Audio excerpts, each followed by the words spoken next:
Il y a des éléments de base dans une page HTML, comme par exemple les paragraphes, les titres, les listes à puces. Et en plus, ça tombe bien parce qu'ils sont extrêmement simples à utiliser. Allez, on y va. La première balise que je veux vous montrer est très simple. C'est la balise P, comme paragraphe, qui nous permet de délimiter un paragraphe de texte. Comme ceci, un paragraphe de texte. Et on la ferme plus loin avec /p pour dire, voilà, ça c'est la fin de mon paragraphe. Enregistrez le fichier, allez dans votre navigateur et affichez la page. Et vous voyez un paragraphe de texte s'afficher. Si vous n'utilisez pas la balise P, votre paragraphe de texte va quand même s'afficher. Mais en fait, il faut utiliser ces balises pour bien expliquer à l'ordinateur comment le texte est délimité. Et ça vous aidera notamment aussi à faire des sauts de ligne au niveau des paragraphes. Si vous avez plusieurs paragraphes, eh bien vous pouvez utiliser comme ça plusieurs fois la balise P/P, P/P, etc. Et au milieu, si vous voulez faire des simples sauts de ligne, vous utilisez la fameuse balise BR/ que je vous ai montrée. Enregistrons, on va regarder ce que ça donne. Et voilà, on a un premier paragraphe ici, un deuxième paragraphe en dessous, et un petit retour à la ligne ici. Voici maintenant une balise de titre. H1 délimite un titre. Par exemple, là je vais écrire mon titre jusqu'à /H1. Donc ici, ça, c'est un titre à l'intérieur de la page. Il faut savoir qu'il existe des balises H1, H2 jusqu'à H6 en fonction du niveau de titre.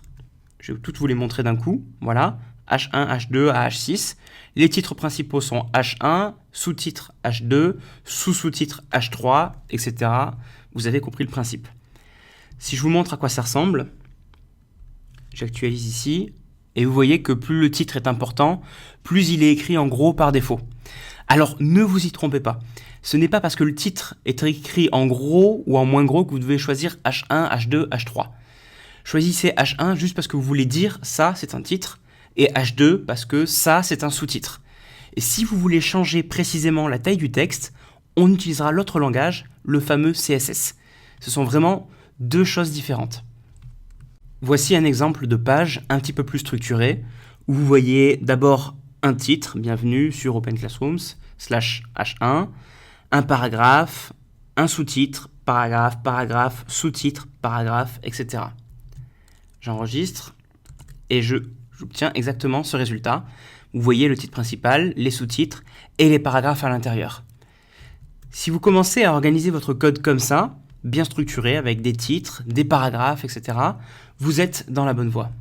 Voici maintenant quelques balises que l'on utilise pour mettre en valeur le texte. On les retrouve en général dans les paragraphes. Par exemple ici, soyez indulgents, avec la balise EM, veut dire ce texte est un petit peu plus important que le reste du texte. Si on teste ce code, on voit voilà, que soyez indulgents est maintenant écrit en italique pour le mettre un petit peu en valeur. Il y a d'autres balises. Par exemple, si à la place de EM, je mets strong, là, c'est une plus grosse mise en valeur. Et le texte, maintenant, est généralement écrit en gras. Vous avez aussi la balise mark, comme ici, qui sert en fait à mettre votre texte, ici, surligné. Par défaut, ici, il est surligné en jaune. Un petit peu plus compliqué maintenant, les listes à puces. Là, on va utiliser deux balises différentes. La balise UL, que vous voyez ici, qui contient à l'intérieur des balises LI.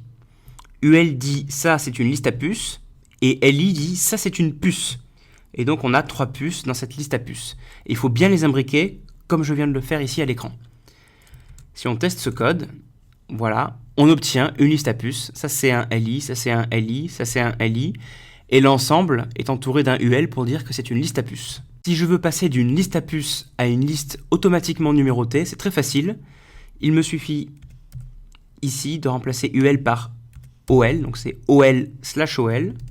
J'enregistre, j'actualise, et voilà, automatiquement, la liste à puces est numérotée 1, 2, 3, etc.